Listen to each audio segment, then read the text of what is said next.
Hi, Megan. Hi, how are you? I'm doing well, thank you. How about yourself? I'm good. Thanks for having me.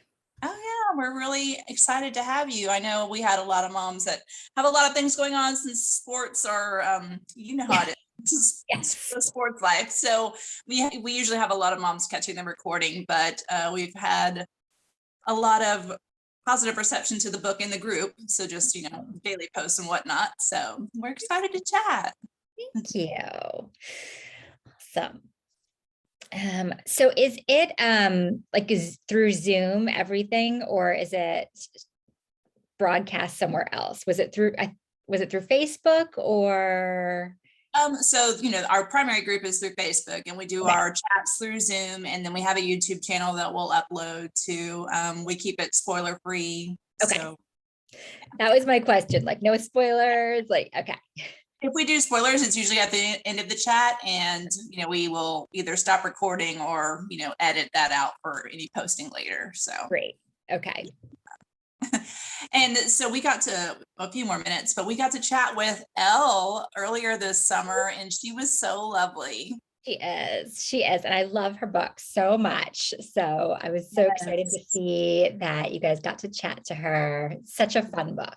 So fun. It is. And she actually just sent me Finley Knocks 'em Dead. So I You? got the mail today. I'm like, I'm gonna get done with this chat and maybe crack it open tonight. Yes, it's so good. Got a sneak peek. I know I saw you blurb the cover. So Yes, I've been so lucky. Like we were critique partners for years when our first books kind of came out. So we got to, swap manuscripts early on, which is really fun. yeah. Well, that's fantastic. I knew that, well, I didn't know that you had written some YA novels before. So, Yeah, I started in YA. My first five were young adult. oh, wow. So was your last young adult the 2019 one or? Yes, Come Find Me was my last. So for a few years I was doing both, but now primarily just writing adult. Fantastic. Well, give it another minute or so. How was your day? It was good. Yeah, I was doing the runaround as well. Just came back from sports too and hopped on. How about you? Mine was good. I worked and our sports night is Thursday and then Saturday morning here. So Okay. Yes. I'm always checking the calendar, like which day is where. And yeah. my daughter, she's 3 and she sees her brother doing soccer. So she wants to do a sport. And I'm like, oh my gosh, 2 nights and 2 weekend things. It's gonna be a Yeah, lot. I know. I know. Yes, So that's funny.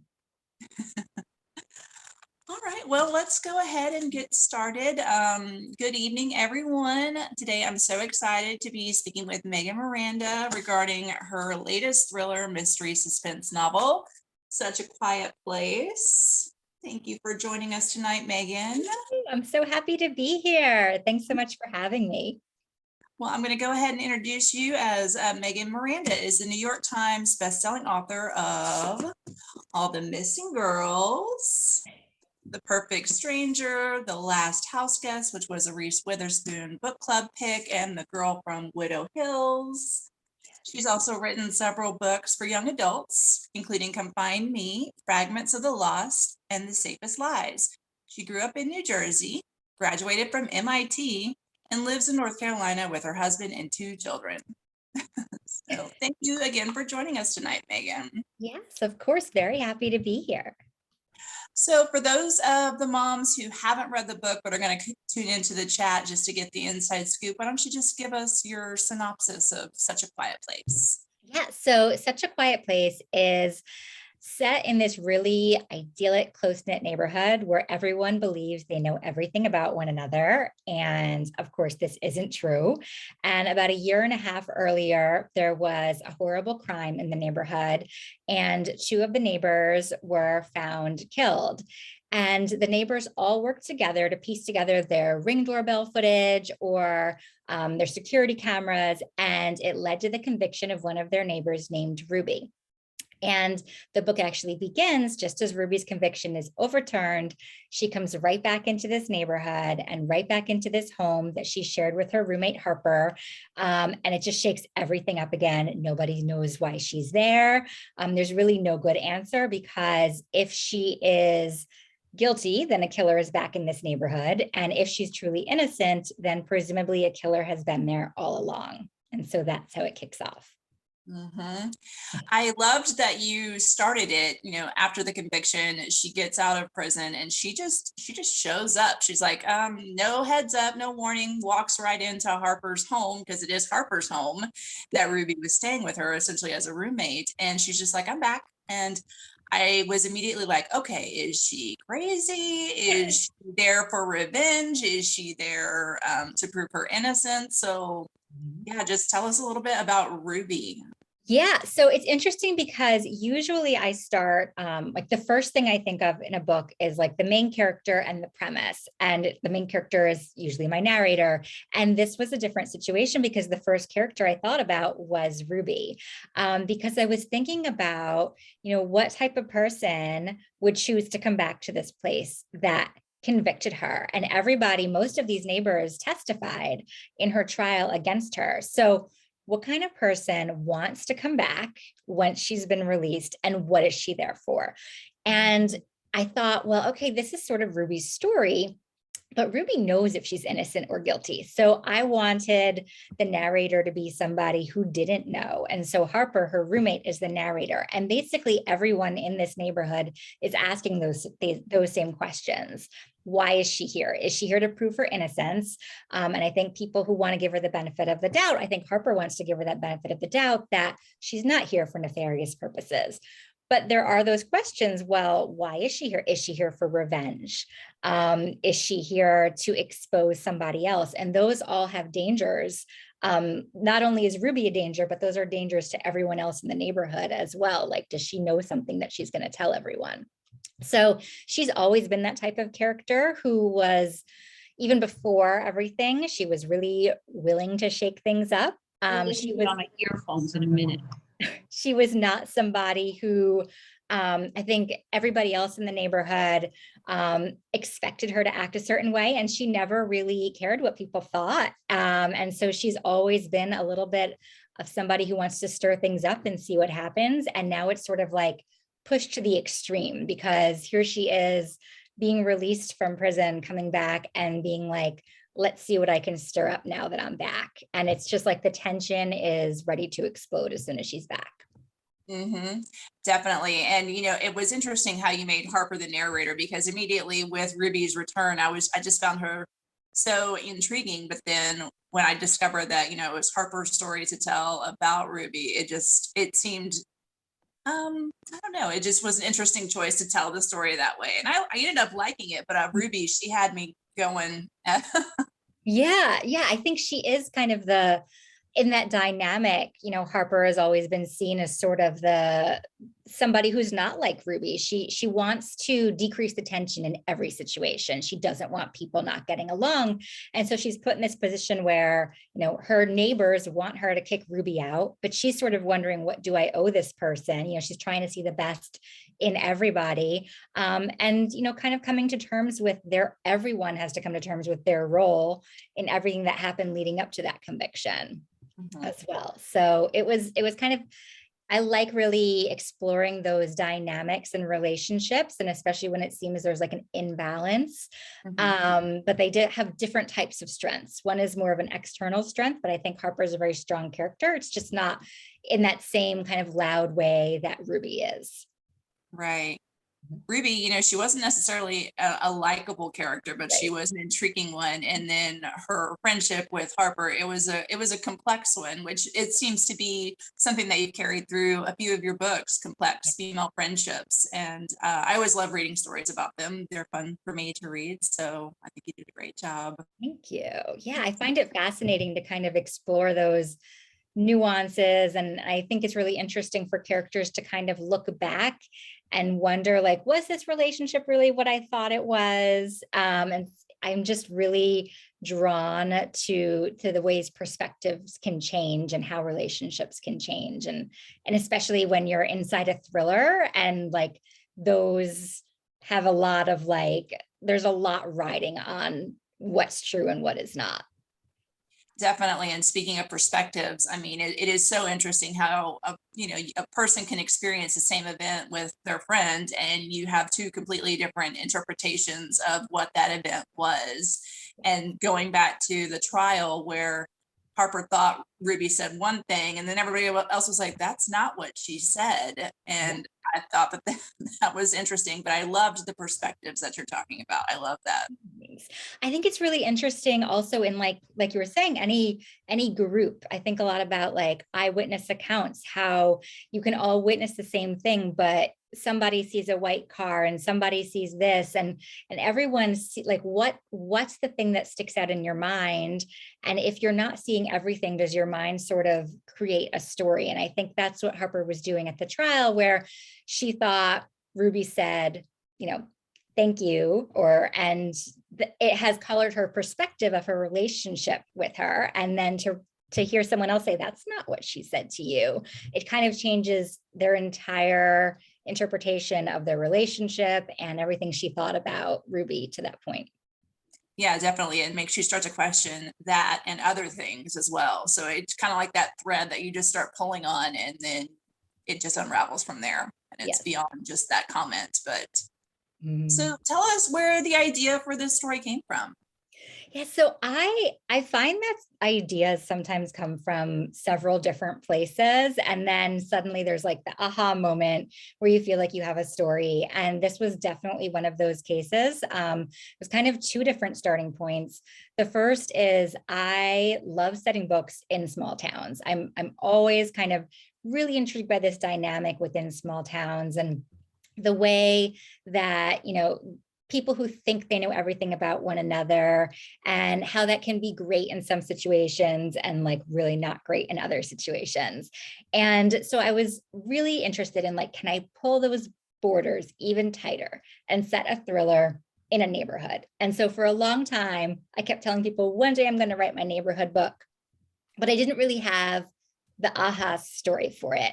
And I watch a lot of suspense and documentaries and true crime. And I would be watching shows and kind of reaching the end of documentaries. And I would always find myself asking, I wonder what happens next. And because it does seem like you get a resolution at the end, but in some ways it feels like the story's just beginning, because what happens to all these people who were under suspicion? What happens in the aftermath? And that was kind of the aha moment for this book, because though it is about, a murder investigation, the book really is set in aftermath. The crime has occurred a year and a half earlier. Somebody's been convicted. And now what happens next? And what happens if that resolution doesn't hold? And now you come back to this place where the neighborhood has changed significantly from what it was a year and a half earlier. It's so small, it's so close knit, but everybody doesn't really see each other the same anymore. You all kind of were put under a microscope during this investigation, and what happens to you and what happens to your relationships after that point. And so that was what kind of kicked this story off. And that's when I got the idea for Ruby as this character who comes right back into Hollow's Edge. And the story just kind of grew from there. I like to dive in and just start writing. And so I feel like I discover the story as I go.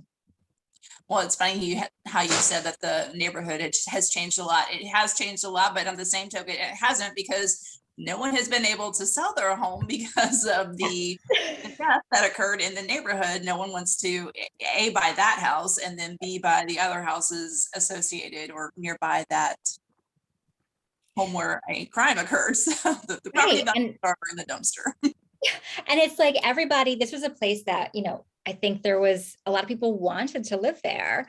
And now they're stuck. They're just stuck. They can't leave it. And so that's just something I'm really drawn to in general, is like the different perspectives of a place and perspective. I think it all goes kind of hand in hand. Like this place was beautiful and it was their idyllic location. And now when something goes terribly wrong, you're trapped here. You're trapped with one another. You're trapped in this community. They all work with one another as well. And it's just everything about this community is now inescapable instead. Totally. And, using the word trapped is definitely on point, because when we had kind of put our synopsis up in the group, we classified it as a locked box mystery. And yes, it's set in a neighborhood, but I mean, that neighborhood is really the primary setting, and all of the action happens there. And it's kind of like the Hotel California, you can, what's that saying? You can never leave. It's like, Right. Yes, it is. And I think, even though there are roads in and out, there are cameras in a lot of people's houses. And so they believe they have kind of their entire cast of suspects right on this street. They could see if someone else was coming or going. And so it is like a locked box in that way, because you have all of your characters, who's in play, and like, this is it, who did it? Yeah, you definitely had me asking who did it. I was questioning whether Ruby did it, and then you threw me for a loop with one of the daughters. I was like, oh man, maybe she did it. I mean, I was questioning everybody, so that's a sign of a good story in my opinion. Thank you. So as a bit of a thriller and mystery junkie myself, I personally think that pacing matters a great deal. And what would you say is the secret to holding and maintaining suspense throughout your novels? Ooh, that is a great question. And to be honest, I think a lot of times the question of pacing and maintaining suspense is something that I get in revision when once you have your story down. It is something that I feel like I have to work at. But one thing I try to see is the suspense in everything. So you do have the surface kind of the thriller plot, which is suspenseful with the danger.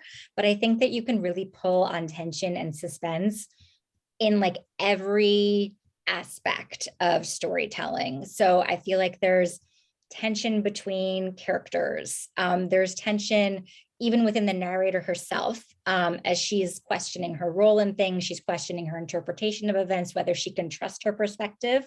And I think there's tension in the atmosphere of this neighborhood. Everything that is beautiful in a setting can also turn very creepy when a character is afraid. So when a narrator is afraid, I feel like your entire perspective is kind of filtered through that emotion. And so suddenly everything that you're seeing or everything you're hearing takes on this element of danger. And that really helps with suspense as well. So I think for me, I just really try to draw on all these different elements when I'm writing the story. And another piece of it, I think, is also information and when it's given. And so a lot of times when I'm going back through and revising, I'll try to think like, is this necessary to know right now? And if it's not, I kind of try to move it to a little later. And because I think that helps the story move a little faster, kind of getting to the next point and the next point. So, but those are things that I feel like are things I think about more when I'm revising, with having in mind that this is a suspense and a thriller, and the character's afraid, and so she wants to move fast. I mean, I feel like everybody wants to move fast in a thriller. There's danger in the net closing in, so just to try to channel that myself. Definitely.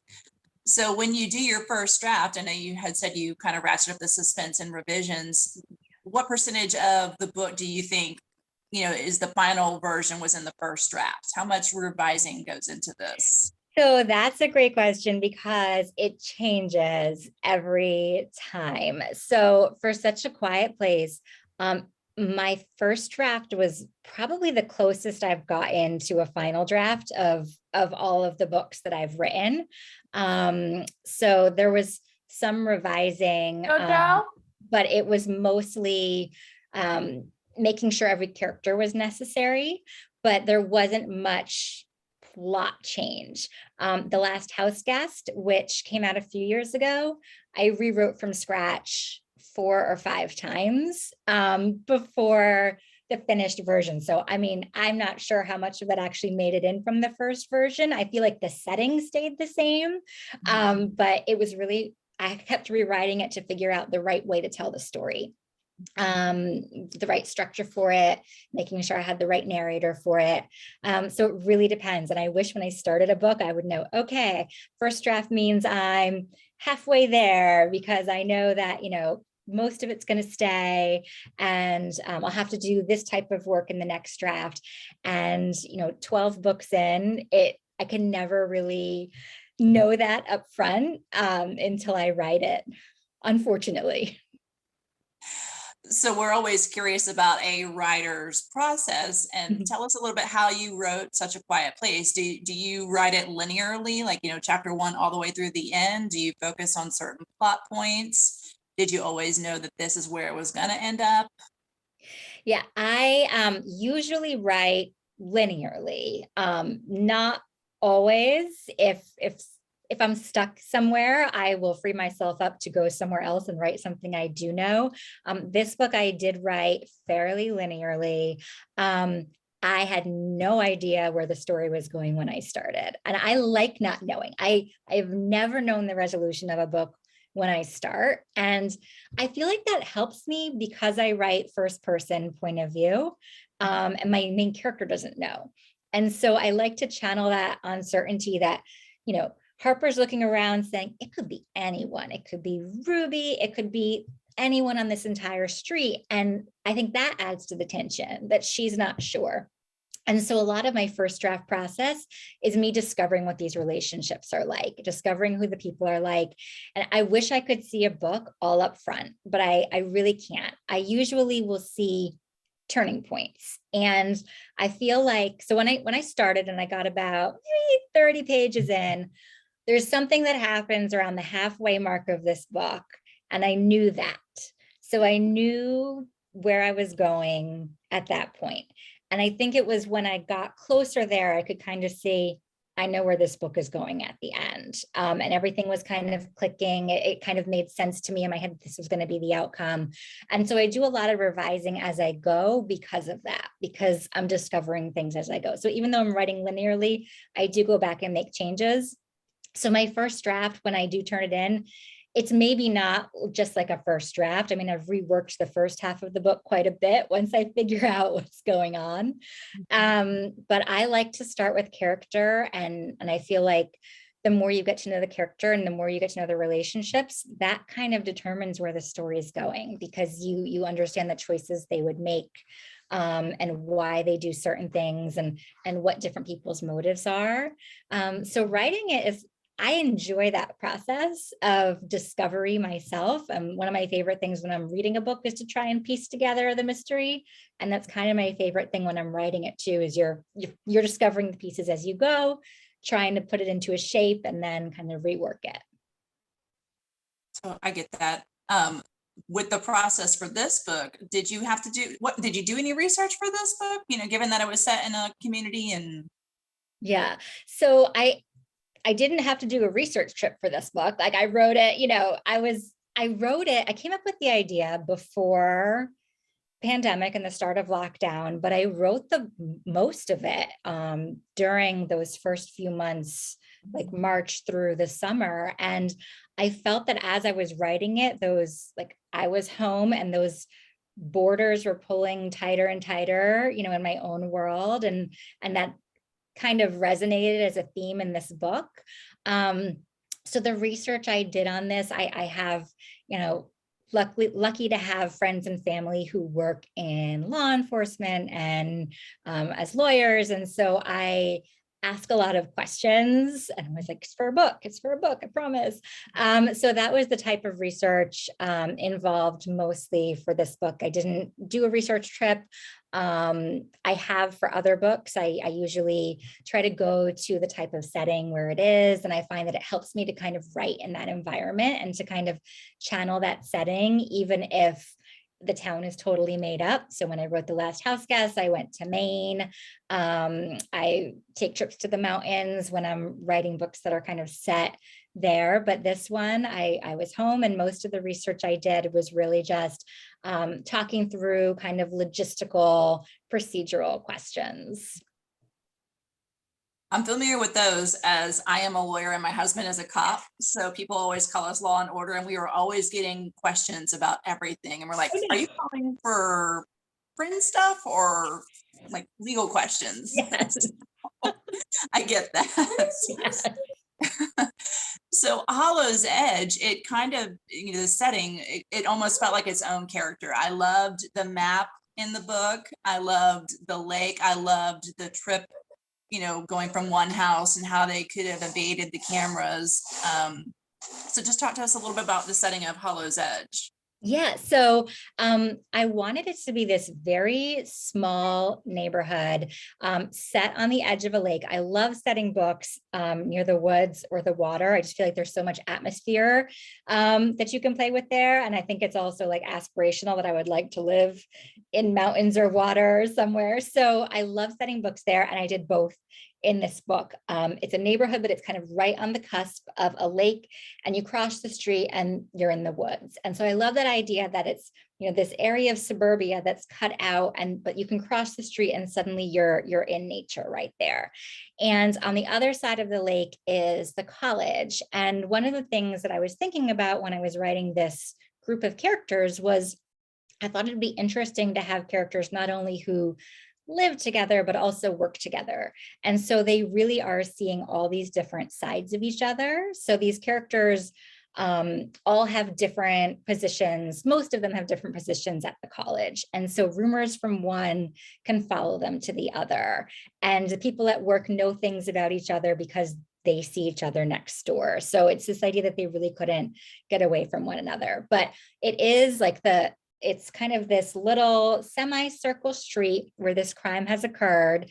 And when I turned in my first draft, my editor said, I feel like you drew a map for this because it was sort of relevant which house would have which piece of information, like who's seeing what and when. And I said, oh, I did draw a map. And she's like, great. I think it'd be really cool to be able to incorporate that and to give it to an artist and to make it into something really cool at the start of the book. And I was like, oh, you want to see the map I drew? And they said, yes. I said, it's really not good. And they said, oh, it's fine. I mean, it was like a square like this. It had a line that said like street, and it had like some circles for houses with like the characters' names on them. And I think they were like, oh yeah, no, this is not what we were expecting it to be. And they turned it into, I mean, to me, their drawing of what I gave them is exactly how Hollow's Edge looks to me. It's, these houses that face the woods, and they can take their kayaks down to the lake. And so they're people who are all drawn to this type of neighborhood because they have similar interests, and they love the similar feel to the community. And then, of course, you turn this lovely place totally dark for a story, which is why I like to make up all of my towns and locations, because I take these, lovely small towns and lovely neighborhoods and explore the darker side of them. Well, given everything that you just said about what you envision for the neighborhood, I mean, I really think that they nailed it with this cover. The colors are great. You can see the houses, but there's a lot of trees. It feels a little mysterious. I think that they really did a great job with the cover. They did such a great job. I was sent it. They had done a few different designs, and they said, we're all feeling one of them. And I was like, oh yes, the aerial one. Yes. And I love it because it makes you feel like you can see everything, but really you can see nothing. And I think that just goes so well with the feel of the book, that you're right next door. You think you know everything that's happening there, but really nobody knows what's actually happening at each of their homes. Yeah. Well, when Ruby came back, I mean, she had been exonerated, but she came back to a neighborhood where everyone still considered her guilty, and they felt like the system got it wrong. So, I mean, were you giving a little bit of a social commentary on, convictions like that being overturned, or where did your inspiration for that little piece come from?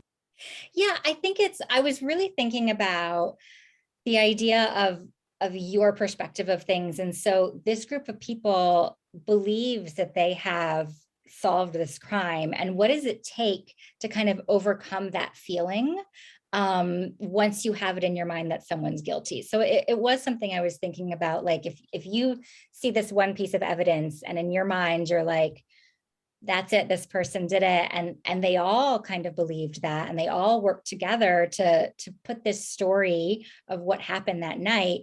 And once you have that as the baseline, how difficult is that to really overcome? Even if somebody is, if the legal system says they're innocent after, does that mean that everyone else treats them that way? And that was something I was thinking about, sort of the aftermath of these stories I was watching, and wondering kind of what happens next. And there's the exoneration, but then what about, the people who believe a certain thing? And I think that's a whole other side to it.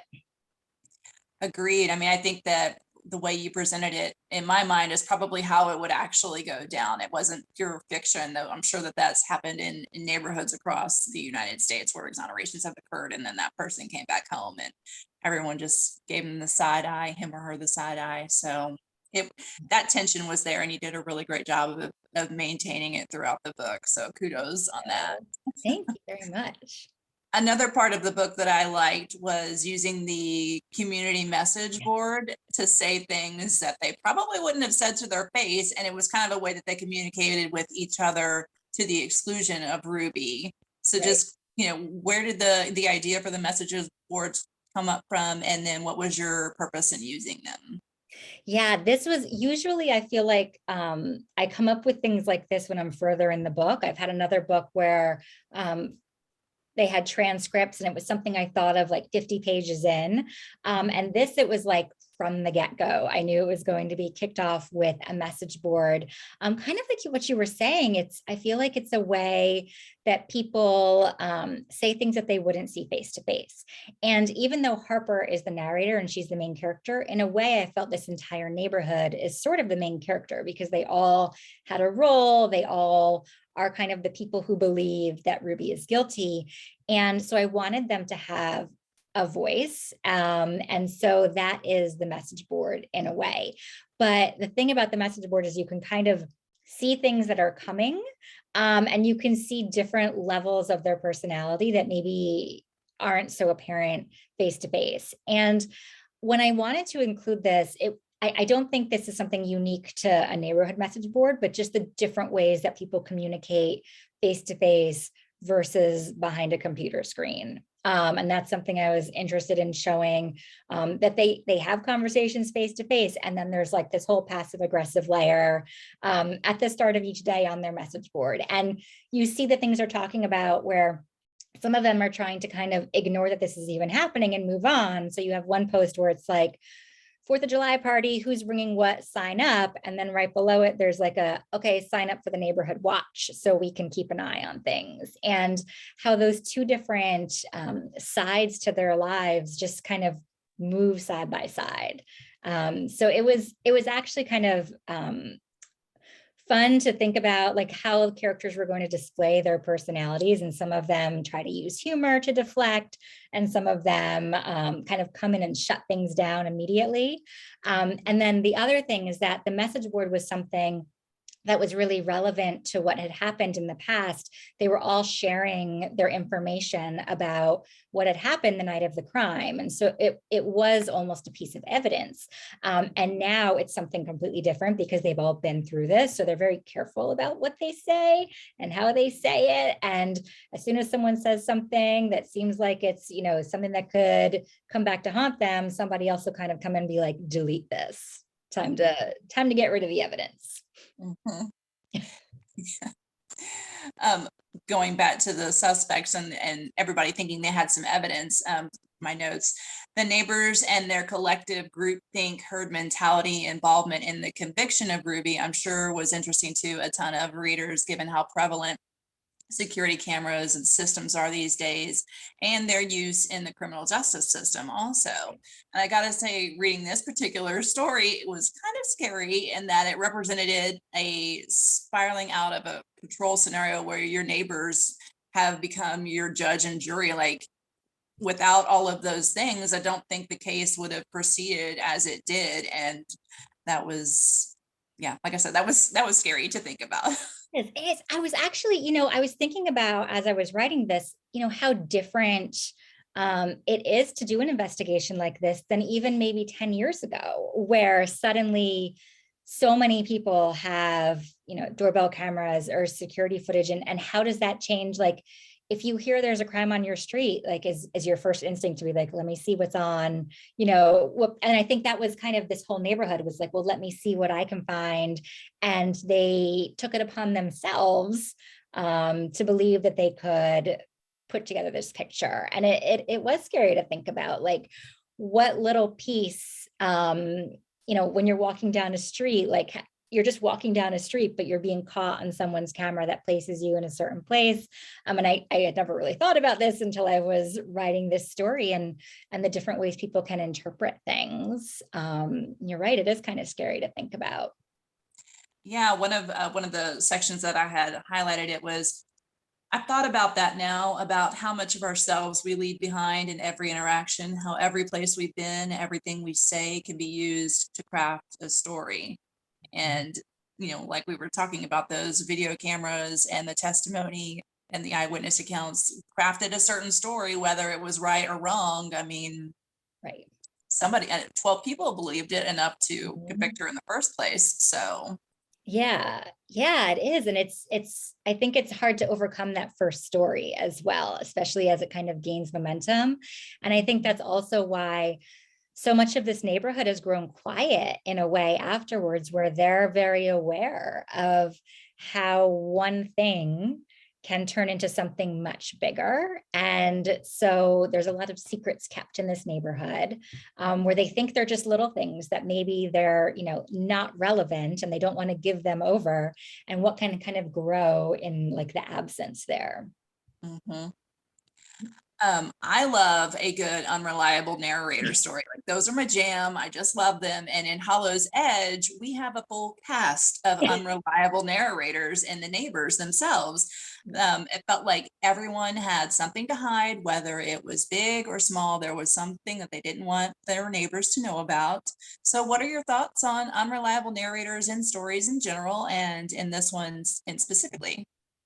Well, in general, I love them. I love to read unreliable narrators, because I think a lot of narrators are unreliable, maybe not for reasons that, they're lying about something, but because of their perspective or their interpretation of events, or, so I think there's a lot of reasons people are unreliable or narrators are unreliable. There's, you really don't remember something.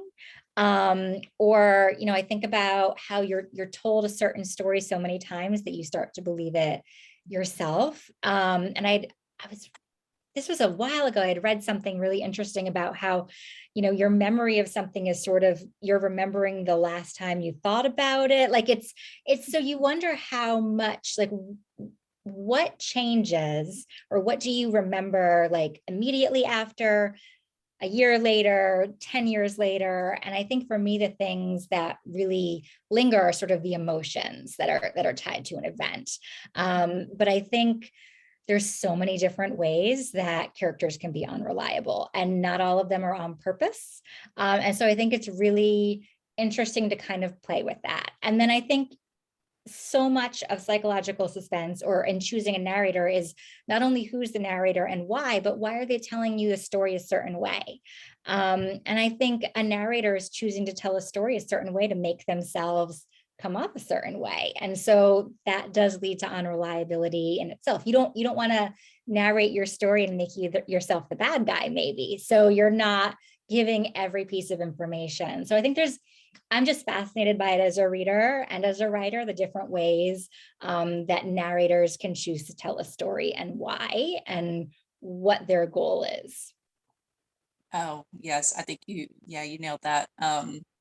You don't want to be the villain in the story, so you're gonna maybe on purpose misremember things, or maybe intentionally omit things. And I'm here for the ride. So so what is your favorite thing about writing thrillers?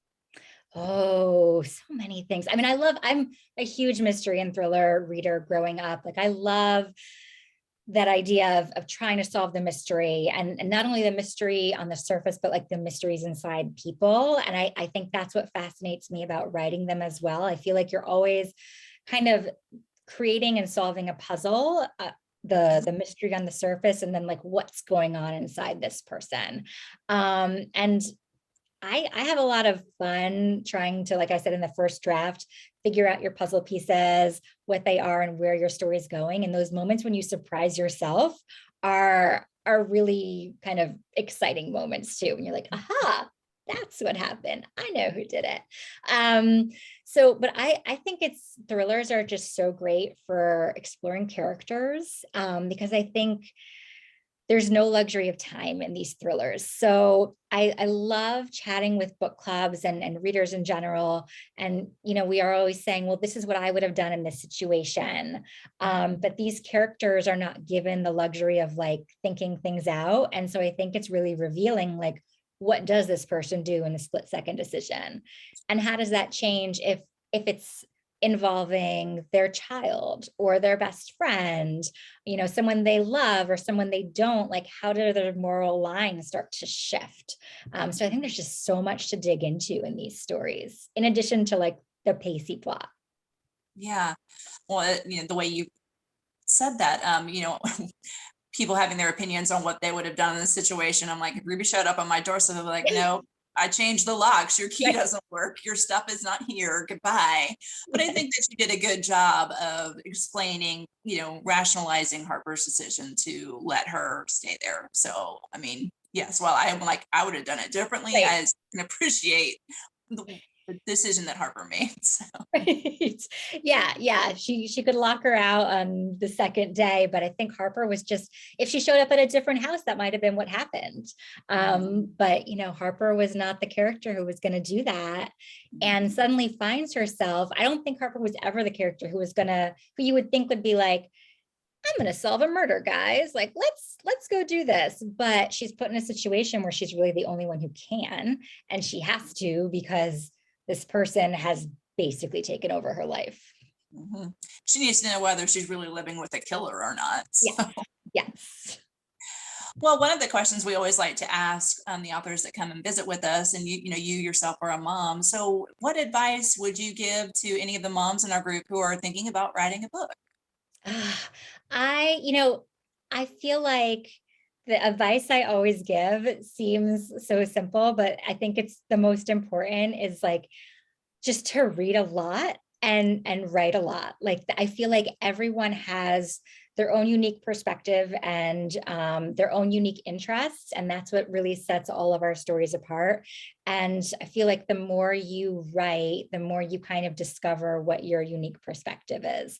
But I really think, when I sat down to start writing, thinking about for publication when I had 2 younger kids, and I'd been a lifelong reader, but when I started to think about that, it was really, I started reading with an eye towards what makes me care about this story and what makes me connect and want to keep going. And just having that in my mind as I was reading, I think gave me a lot of tools as the writer. Like, what is it about this story that just won't let me go, and what resonates? And I think that's different for every reader, but that was something that really helped me when I was starting. And I would just say, keep going, keep going.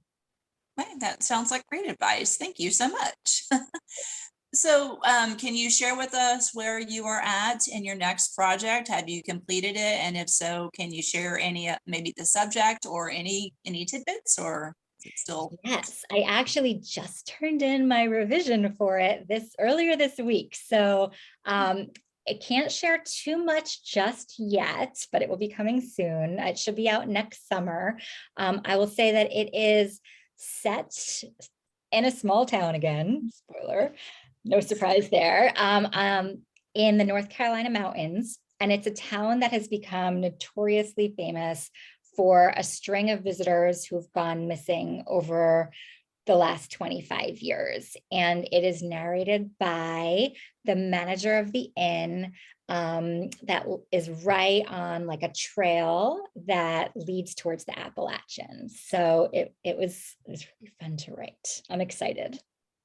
Well, that's we've got me intrigued. So that little blurb works. Well, congrats again on The Last House Guest being scooped up by Ellen Dakota Fanning's production company. how is the book to screen process going?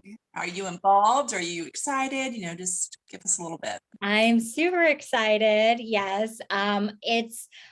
So I'm involved. I'm not writing the script, but I have been involved in talking about that process of adapting it. 'Cause I think it's so interesting because it is a different medium. And so it's been really interesting to kind of hear more about that process of taking that story and then making it suited for television. So there's a great script writer who is working on the pilot.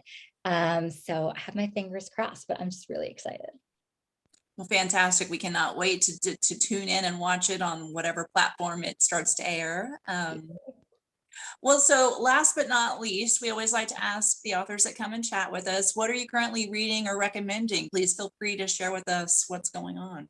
Oh, yes. So I have like stacks of books that are always beside me. So right now I am reading Friends Like These by Kimberly McCreight. And I'm such a fan of Kimberly McCreight since like Reconstructing Amelia. I think that, she writes such interesting characters and like the nuances in their relationships. And this one, I'm not at the end yet. So, but I can't say exactly what it's about because I'm not sure how it resolves yet, but the premise is great. It's like, a 10-year reunion after college coming back together. And that's like one of my favorite things is, 10, 20 years, like what happens next when characters have secrets in the past. And then some of the recent books that I've read and loved over the summer are The Family Plot by Megan Collins, which is such a cool premise. It's this family who was kind of brought up by parents who were obsessed by true crime, and they actually named each of their children after a victim, like a famous victim, and they were raised in a very isolated area, and the narrator's twin brother had disappeared years earlier, and she comes back for her father's funeral, and they kind of dig up the family plot and someone's already in there. So it's such a cool idea, and it's a great book. And then I also recently read Alice Feeney's Rock, Paper, Scissors.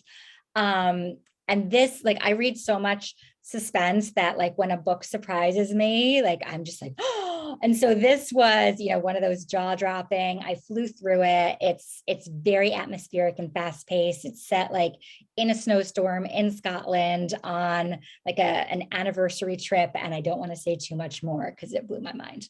But yeah, I have that one, and the letters from the wife to the husband being used throughout the book. That it was, I liked it too. So. Yeah. Very, very fast and twisty. Really enjoyed it. Fantastic. We've got 3, or is that what? Oh, I had one more. Sorry. I wanted to make sure. So For Your Own Good by Samantha Downing. Have you read that one too? I actually have it on my Libby right now. I haven't started. Oh, it's great. It's set at a private school, and it's like the teacher of the year is one of the main characters, and it's a lot of people doing not great things. And it's just really chilling and dark, but also she has like dark humor, which I think she does. Like, I love all of her books as well. So it's really great. So yeah, those are my recent summer read recommendations. Well, I want to read all of them. So thank you for that. Yeah. Well, Megan, we really appreciate you taking a little bit of time out of your evening to come and chat with us. And we hope to have you back for the next novel. But in the meantime, we wish you plenty of continued success with Such a Quiet Place. And thank you again. Thank you so much. I love chatting with you. This was great. Thanks so much for having me. We appreciate it. Thanks again, Megan. Bye. Bye.